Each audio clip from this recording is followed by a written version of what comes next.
ইরাকের নাজাফ ও কারবালায় ইরানের সাবেক সর্বোচ্চ নেতা আয়াতুল্লাহ খামেনির জানাজা ও শোকানুষ্ঠানের প্রস্তুতি।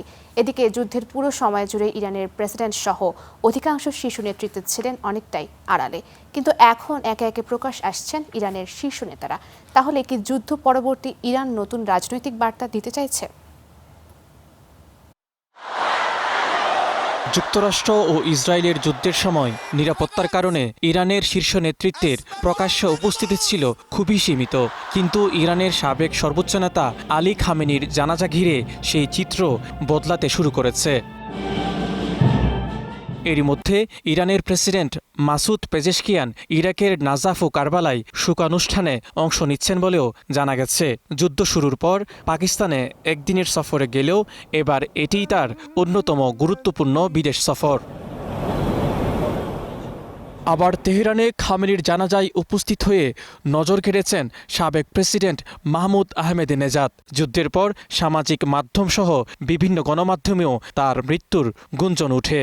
ক্ষমতার কেন্দ্র থেকে অনেকটাই দূরে থাকা এই নেতার উপস্থিতি নিয়ে নতুন করে আলোচনা শুরু হয়েছে। বিশ্লেষকদের মতে এটি শুধু একটি জানাজা নয়, বরং দেশের অভ্যন্তরে রাজনৈতিক ঐক্য দেখানোর পাশাপাশি বিশ্বকে ইরানের নেতৃত্ব অটুট থাকার বার্তা। এখন পর্যন্ত সর্বোচ্চ নেতা মোজতাবা খামেনির দেখা না মিললেও জানা যায় সামরিক কমান্ডার, বিচার বিভাগের শীর্ষ কর্মকর্তা এবং বিভিন্ন রাজনৈতিক গোষ্ঠীর নেতাদের এক মঞ্চে দেখা যাচ্ছে। আবার অনেক বিশ্লেষকের মতে নেতাদের প্রকাশ্যে আসা মানেই নিরাপত্তা উদ্বেগ শেষ হয়ে গেছে এমনটা নয়, বরং ব্যাপক নিরাপত্তা ব্যবস্থার মধ্যেই এই কর্মসূচিগুলো পরিচালিত হচ্ছে। তেহরান ও অন্যান্য শহরে আকাশসীমা নিয়ন্ত্রণ সহ ব্যাপক নিরাপত্তা ব্যবস্থা নেওয়া হয়েছে।